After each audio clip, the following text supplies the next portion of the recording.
Today we read about समास. What is समास? Compound. ठीक है, कंपाउंड उसका वर्ड है, लेकिन क्या है समास किसे कहते हैं?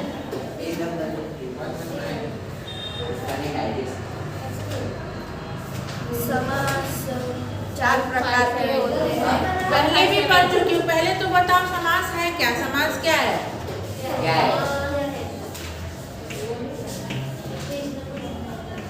समसनम.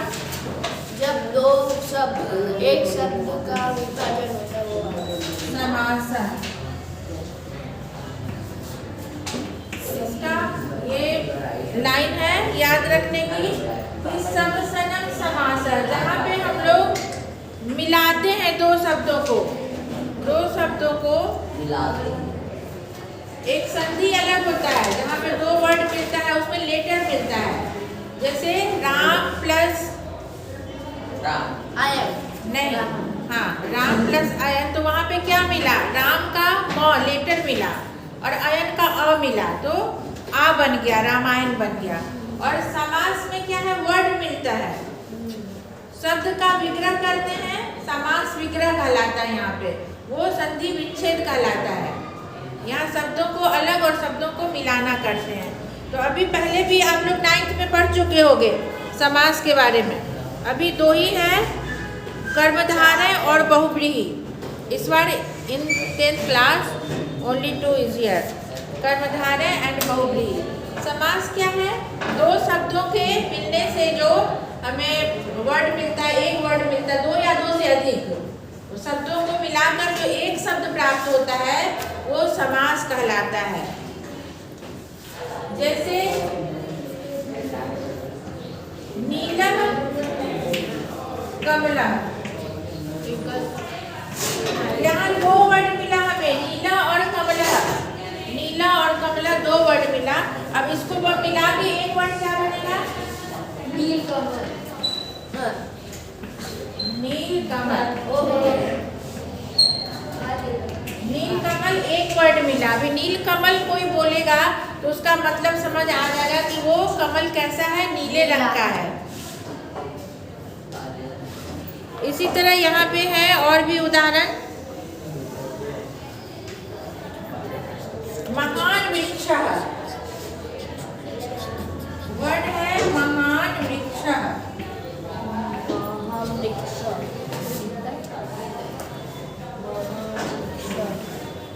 महान और वृक्ष 2 वर्ड मिला. महावृक्ष. हाँ, महावृक्ष है. इसमें वर्ड देखना है ना, तो महान वृक्ष बोलेंगे. महान वृक्ष. संस्कृत में महावर्ड जल्दी नहीं बोलते. महान या वो सर्क वाला क्या हुआ? समसनम समास. पहले ये समझो, जब 2 या 2 से अधिक वर्ड को मिलाकर एक वर्ड बनाया जाता है फिर वो समास कहलाता है. जब एक वर्ड रहेगा तो आएगा आपकी समास को विग्रह करें, डिसोल्यूशन लिखें. डिसोल्यूशन वर्ड आएगा. इसका डिसोल्यूशन क्या होगा? नीला कमला. फिर बाद में देखना पड़ेगा कि ये कौन सा समास है, कौन से समास के अंतर्गत आता है. पहले आप लोग 2 या 3 पढ़ चुके होंगे. कौन कौन? तत्पुरुष पढ़ा होगा, अव्ययी भाव पढ़ा होगा, और नहीं, कर्मधारय तो इस बार है, अभी है. कर्मधारय और बहुव्रीहि है इस बार. द्विगु पढ़ा होगा, द्विगु या द्वंद्व. ये 3 आप लोग पढ़ चुके होंगे 9th में. इसमें अभी बहुव्रीहि का बताती हूँ. पहले दोनों 2 समास.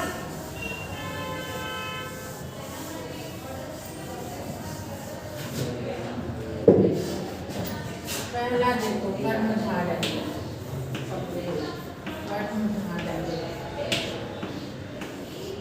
समास कितने प्रकार के होते हैं? 8 प्रकार के. हाँ, कौन से पूछो? हाँ, 4 प्रकार के. कौन कौन से? कर्मधारय, और द्वंद्व और द्विगु. संस्कृत विचार है, बाकी तो चार ही लिखी, 4 और 4 हाँ। 8 होता है। और एक अव्ययी भाव, अव्यय। जिसमें अव्यय है, जैसे दीनम दीनम प्रति प्रतिदिनम, जहाँ अव्यय का ज्वाइनिंग रहता है वहाँ वो अव्ययी भाव हो जाता है। खैर वो छोड़ो, 4 प्रकार के हैं। और अभी क्या है ये 4 टाइप्स ऑफ समास। पहला आता है अव्ययी भाव। अव्ययी भाव, द्वंद्व, द्विगु एंड लास्ट वन इज तत्पुरुष। तत्पुरुष समास जो है इम्पोर्टेंट है। तत्पुरुष समास में क्या होता है, विभक्ति चिन्ह जुड़ी रहती है। विभक्ति, जैसे रामस्य सखा, तो रामस्य सखा राम सखा, वर्ड मिला हमें एक राम सखा। तो रामस्य में आपको देखना होगा कि कौन से केस का है, स्य वर्ड लगा हुआ है, तो वो हो गया 6th केस का। तो तुरंत समझ में आ गया कि षष्ठी तत्पुरुष। राम का सखा, षष्ठी तत्पुरुष, तुरंत पहचान जाएंगे। अगर देवाय, देवाय वर्ड कुछ आ गया उसकी डिसोल्यूशन में, देव देवालय वर्ड है, तो देवस्य आलय, तो यहाँ भी षष्ठी आ गया, देव का आलय षष्ठी तत्पुरुष। तुरंत बोल देना है कि वो कौन षष्ठी सा समास होगा? कौन? वो समास कौन सा होगा? तत्पुरुष, षष्ठी तत्पुरुष। जहाँ विग्रह में लगा होगा ये तुम्हारा कोई भी चिन्ह, जो हम बताए हैं 7 चिन्ह। इंग्लिश में अगर इज ऑन वाला याद रखोगे तो वो भी नहीं, तो हिंदी में काके की रारेरी हो, में हो, पर हो, को हो, जो भी हो, विग्रह में समझ लेना, हिंदी में या इंग्लिश में, तो वो समझने में आसान रहेगा। तत्पुरुष के लिए केवल तत्पुरुष में वो विभक्ति लगा के कि ये द्वितीय तत्पुरुष है, ये तृतीय तत्पुरुष है, ये चतुर्थी तत्पुरुष है, वो वैसे समझ आ जाता है। तत्पुरुष इजी है। कर्मधारय में क्या होता है, इसका कर्म धारण किए रहता है। इसका सबसे बेस्ट उदाहरण यही है, नीलकमल जो अभी बताए थे। नीलकमल, नीलकमल वर्ड मिलेगा, नीलकमलम। अब इसमें 2 डिसोल्यूशन में क्या आएगा,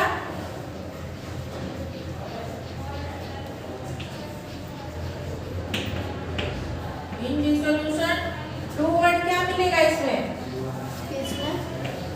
अभी बताई हो, नीलम प्लस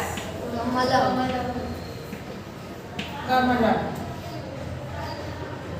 अभी इसमें देखना है कर्मधारय में मेन चीज, 2-3 चीज देखना है। तो ऑलवेज यू फाइंड 2 वर्ड्स, 2 और मोर देन 2 वर्ड्स, 3 वर्ड भी हो सकते हैं। नीलकमल में क्या, एक होगा इसमें एडजेक्टिव और एक होगा नाउन। हमेशा इसको कैसे पहचानेंगे कि कौन, जैसे वर्ड आ जाएगा कि आप लिखिए समास का नाम, तो कैसे पहचानेंगे कि इसमें अब हमेशा देखना कि एक होगा एडजेक्टिव और एक होगा नाउन। इसमें कौन नाउन और कौन एडजेक्टिव है? नाउन है वो कमलम और एडजेक्टिव है नील। हाँ हाँ, और हिंदी में इसको समझ लो, जैसे कि नीला है जो कमल, वो कमल कैसा है, तो नीला है, एडजेक्टिव वही जुड़ता है ना। कोई भी है, मोटी लड़की, तो लड़की कैसी है, मोटी है। लाल फ्रॉक, फ्रॉक कैसा है, लाल है। व्हाइट पेन, पेन कैसा है, तो व्हाइट है। उसका एडजेक्टिव में हमेशा देखोगे कि एक है नाउन और एक है एडजेक्टिव, और दोनों जो है अलग अलग केस में हो सकता है। अलग अलग केस मतलब जैसे यहाँ पे ये तृतीया में है, या ये जेंडर अलग होगा, नीला है, इधर कमलम है। But when you find in dissolution word, one word when you find, वो हमेशा इसके लास्ट वाले में होगा, न्यूटर जेंडर में, इन न्यूटर जेंडर। जैसे नीलम कमलम है तो नील कमलम मिला ना, ऐसा इसमें आएगा हमेशा। और एक बात इसमें दूसरे तरह से माइंड में समझने के लिए जो कॉमन सेंस में बताती हूँ, कर्मधारय, नाम क्या है इसका, कर्मधारय। इसका जो वर्ड होगा उसका वो कर्म को धारण किए रहेगा। कर्म को धारण किए रहेगा का मीन्स क्या है, मतलब क्या है उसका, मैं समझा रही हूँ। जैसे कमल है, कोई कमल है, वाइट कलर का कमल है। अब वो नीला एडजेक्टिव उसका धारण कर लिया, मतलब उजला है, अब वो नीला कैसे बन गया? नीला जो रंग है, उसका गुण है नीला होना, उसको वो धारण कर लिया, वो नीला रंग का बन गया कमल। उसका कर्म धारण कर लिया है, वो जो उसका कर्म क्या है, नीला होना, उसको उस फूल ने धारण कर लिया है, तो नीला हो गया है। इस ऐसे दिमाग में घुसा लेना कि कर्म धार है, ऐसे तुरंत फाइंड कर लोगे कि कौन सा समास है। जैसे कृष्ण सर्पः, तो सांप की बात यहाँ हो रही है कि सांप है, कोई सर्प है, स्नेक है, बट वो कैसा है, काले रंग का है। तो काला जो है उसका होना कर्म है। अभी ग्रीन भी हो सकता है ना, सांप है, तो कैसे समझ जाएंगे कि कर्मधारय है? ये कर्मधारय समास से कैसे समझे? क्योंकि वो काले होने का गुण को धारण किए हुआ है, उसका कर्म हो गया, धारण कर लिया। ब्लैक होना, फूल है तो फूल तो व्हाइट भी हो सकता है, रेड भी हो सकता है, पर रेड हम लोग रक्त पुष्पम क्यों बोल रहे हैं? क्योंकि वो लाल रंग का है, रक्त पुष्पम। नील कमल क्यों बोल रहे हैं? क्योंकि वो नीले रंग का है, व्हाइट नहीं है, वो नीला गुण धारण किए हुआ है, कर्म को धारण किए हुआ है। तो दैट्स व्हाई ऐसे फाइंड करने में आसान रहेगा कि जैसे केवल वर्ड रहेगा कि आप लिखिए बहुव्रीहि है या ये कर्मधारय है कि तत्पुरुष है, तो ऐसे समझ जाना है। बस यही कर्मधारय का इतना ही है। फिर बहुव्रीहि आता है नेक्स्ट, इसमें है बहुव्रीहि।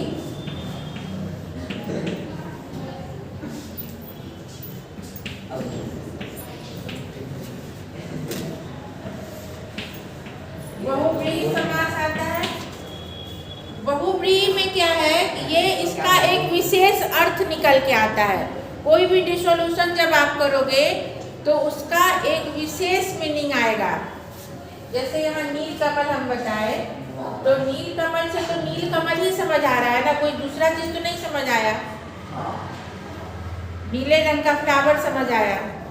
और बहुव्रीहि में एक स्पेशल अर्थ निकलेगा, जैसे दशाननः, दश अस्ति आनन यस्य सः, दशाननः। आनन मतलब मोह, दशानन किसको बोलते हैं? रावण। हाँ, तो 10 आनन है उसके, 10 मुंह वाला है ना दशानन। तो दश अस्ति आनन यस्य सः, यस्य आ गया उस व्यक्ति के लिए, यस्य सः आ गया ना व्यक्ति के लिए। तो एक विशेष अर्थ क्या मिला? रावण। सीधे तो मीनिंग क्या निकाले, सीधा डिसोल्यूशन हुआ कि ये 10 अस्ति आननम यस्य सः, जिसके 10 आनन है, बस इतना करके छोड़ दिया, डिसोल्यूशन लिख दिया कि ये बहुव्रीहि है। बट इसमें मेन चीज क्या है कि एक स्पेशल मीनिंग आया, we find a special meaning. तो वो क्या निकला? दशानन वर्ड हम लोगों को मिल गया कि ये रावण है। और एग्जाम्पल दशानन, इसका डिसोल्यूशन भी आता है कभी कभी लिखने, और जब डिसोल्यूशन आप लोग जान जाओगे तो समझना आसान रहेगा। 10 अस्ति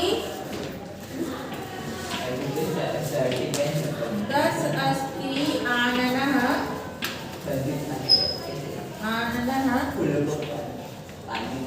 यस्य सः, एक स्पेशल मीनिंग निकलेगा, वो भी लिखना है यहाँ पे, रावण।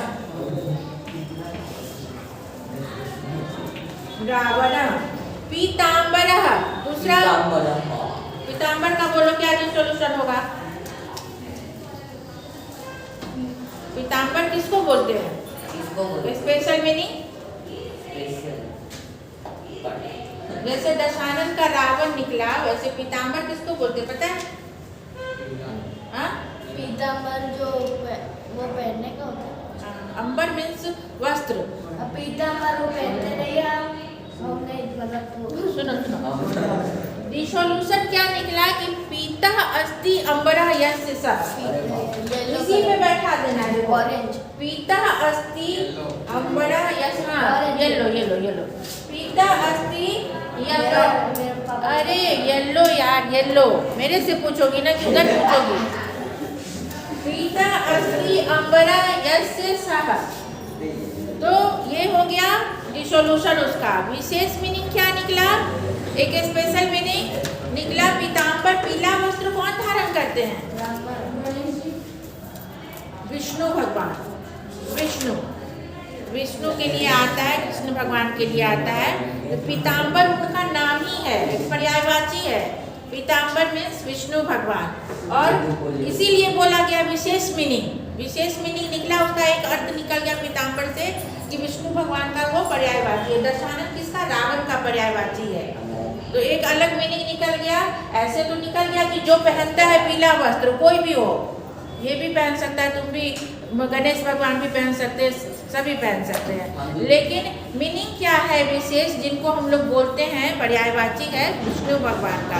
विशेष मीनिंग निकला ना, पीताम्बर से हम लोग समझते हैं। कहीं भी लिखा गया पीताम्बरस्य पूजा मस्ती, तो किनकी पूजा है? विष्णु भगवान की पूजा है समझेंगे। वहाँ पे नहीं समझेंगे कि गणेश भगवान की पूजा है। अंडरस्टूड? वो एक अलग मीनिंग निकला यही। और क्या है, जैसे कि कोई है मृग नयनी, मान लो मृग नयनी बोलते हैं ना, मृग मत्स्याक्षी, मृग नयनी, ये सब वर्ड है, स्त्रियों के लिए यूज होता है, गर्ल्स के लिए। मृग के समान नयन वाली, मछली के समान नयन वाली, कमल नयनी, कमल के समान नयन वाली, ये सब लड़कियों के लिए उपमाएं हैं। तो ये क्या है कि मत्स्य समानः अक्षा अस्ति यस्या सा। तो ये यहाँ पे इतनी सारी लड़की है, तो हम लोग जब इसका डिसोल्यूशन निकाले कि मत्स्य के समान आंख वाली लड़की, तो यहाँ पे तो सभी के आंख नहीं है मत्स्य के समान, कोई एक के ही होंगे। हाँ, समझो बात को समझो। तो वो एक पर्टिकुलर व्यक्ति के लिए हो जाता है। नहीं है, मान लो यहाँ नहीं है, उधर है, कोई खड़ी है, हम मुझे नहीं देख रही है, पर हमने उनके लिए बात की जिनकी आंखें वैसी हैं। तो ये समझ में आ गया ना, कोई राधा नाम की लड़की है, उसकी आंख है, तो दैट इज राधा। हम लोग तुरंत समझ गए कि वो राधा के विषय में बात हो रही है। तो ये एक विशेष अर्थ निकला। समझ में आई बात? तो ये हो गया बहुव्रीहि समास। इसका भी ऐसे, इसका और एक देखो, दिमाग में भरने के लिए एक और बात देखो, बहुव्रीहि मतलब बहु मतलब एक विशेष, एक अलग प्रकार का मीनिंग निकला, अलग प्रकार का मीनिंग निकला। तो यहाँ से आप तुरंत समझ जाओगे कि ये बहुव्रीहि समास है।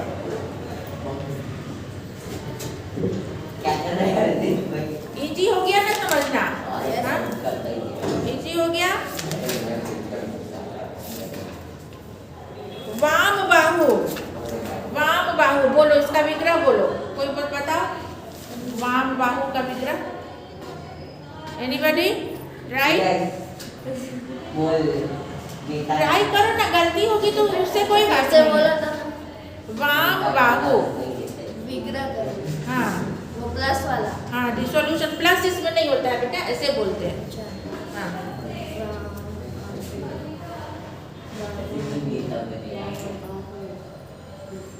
कौन सा समास समझ आ रहा है? ये अभी तो दो ही मैं पढ़ाई हूँ, पर मुझे समझ आ रहा है कि बहुव्रीहि समझ आ रहा है।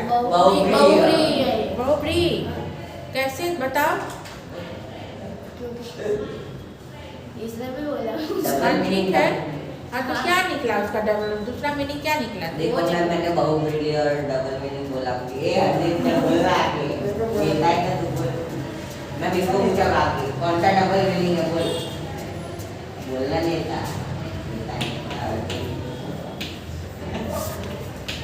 वाम बाहु, इसमें दो वर्ड क्या है? वाम और बाहु। बाहु लेफ्ट हैंड, लेफ्ट हैंड। वो बाहु कैसा है? बाहु जो हैंड है, बाहु मीन्स हैंड, हैंड कैसा है? वो बाई है, बाएं लेफ्ट है, लेफ्ट हैंड की बात हो रही है यहाँ पे। इसका ये एडजेक्टिव हो गया, ओए, इसका ये एडजेक्टिव हो गया, ये नाउन हो गया। तो ये कर्मधारय है, ये बाहु जो है इसका गुण धारण किए हुआ है, इसके विषय में हम लोग बात कर रहे हैं। ये बाएं हाथ की बात हो रही है, लेफ्ट हैंड की, तो ये कर्मधारय हो गया, बहुव्रीहि नहीं हो गया। वाम बाहु किसी का नाम नहीं है ना, वाम बाहु से कोई अलग पर्यायवाची मिल रहा है? नहीं मिल रहा है, नहीं मिल रहा है। इसी तरह है विक्रांत कार्यम। लिसन, विक्रांत कार्यम। लिखो ना। ये सब लिख ली ना, ये इम्पोर्टेंट था, ये लिख ली, मेन चीज था ये।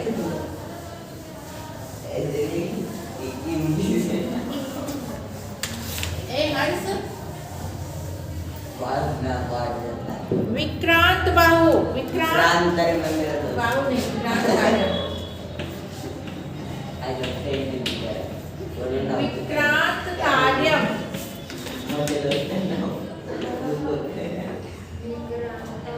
विक्रांत कार्यम बोलो, इसमें क्या होगा? दो वर्ड क्या मिले? विक्रांत कार्यम। विक्रांत कार्यम, विक्रांत हो जाएगा, विक्रांत कार्यम। वो कार्य कैसा है? यहाँ पे बात हो रही है किसी के विषय में नहीं है कि विक्रांत कार्य अस्ति यस्य सः, ऐसा नहीं है। विक्रांत कार्य अस्ति यस्य सः, ये किसी व्यक्ति के विषय में नहीं हो रही है। ये क्या है? कार्य कैसा है? विक्रांत है। काम जो है, कोई वर्क है, वो बहुत ही विस्तृत है, बहुत ही विस्तार है, फैला हुआ है। विक्रांत कार्य का ये एडजेक्टिव हो गया विक्रांत। तो ये कर्मधारय समास का आंसर है। क्यों तुम लोग तो दूर दूर बैठो, तुम लोग दूर बैठने से नजदीक नजदीक बैठे हो, बातें करते हो, तुम सबसे ज्यादा डिस्टर्ब करते हो। न खुद पढ़ते हो, न दूसरे को पढ़ने देते हो, दूसरों को भी डिस्टर्ब होती है ना। विक्रांत कार्यम कौन सा समास है? पहला वाला, पहला विच नेम। देखो मुझे ये सब पसंद नहीं है मेरे क्लास में। कर्मधारय, कर्मधारय है, शांति से बैठो और पढ़ो। विक्रांत कार्यम, जो कार्य है वो विक्रांत है, बढ़ा हुआ है, उसका एडजेक्टिव है। इसीलिए मैं टाइम देती हूँ ना तुम लोग को हंसी मजाक करने के लिए। तो पढ़ाई के समय में जब मैं पढ़ा रही हूँ उतनी देर शांति से बैठो, सुन लो। फिर कार्य है विक्रांत, ये हो गया कर्मधारय समास। इसका कर्म विक्रांत जो है, फैला हुआ जो विस्तृत काम है, वो धारण किए हुए, मतलब वो काम फैला हुआ है। नेक्स्ट वन,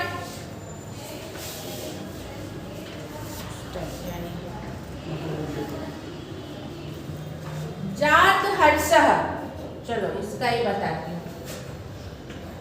तो ये वर्ड आया है ना, जात हर्षः,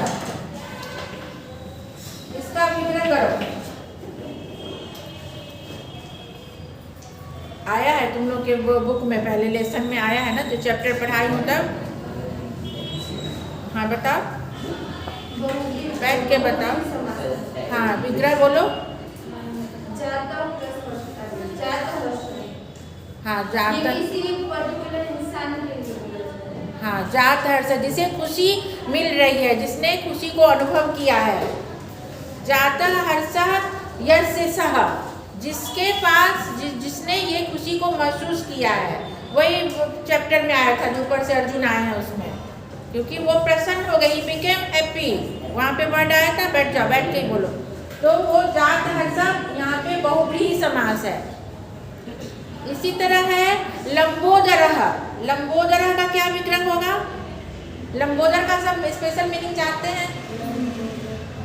लंबोदर बोलते हैं, हाँ हाँ, और लंबोदर उसमें एक पर्टिकुलर इंसान के बारे में बोला जा रहा है जो गणेश जी का नाम। हाँ, और इसका विग्रह कैसे करेंगे? लंबा उदरम अस्ति यस्य सः। गणेश भगवान का पेट ऐसे फैला रहता है, लंबा रहता है, तो लंबम उदरम अस्ति यस्य सः, जिनका पेट मोटा है, ऐसे कुछ भी बड़ा है, तो वो एक स्पेशल मीनिंग आया गणेश भगवान। तो गणेश जी के लिए वो कहा गया है। फिर इसी तरह और कोई बताओ, अपने मन से भी कुछ सोच के बताओ, कुछ याद है तो। और हो जाएगा त्रिनेत्रः। त्रिनेत्रः शंकर भगवान को बोलते हैं, हाँ। तो तो त्रीणि नेत्राणि अस्ति यस्य सः, तो इससे तुरंत समझ गए त्रिनेत्र। जब भी बोलते हैं तो हम लोग तुरंत समझ जाते हैं शंकर भगवान। कौन सा समास? हाँ, बहुब्रीहि, बहुब्रीहि, बहुब्रीहि में अलग मीनिंग निकला ना, शंकर भगवान निकले। और यस्य सः, इसके डिसोल्यूशन में हमेशा आपको यस्य सः वर्ड मिलेगा।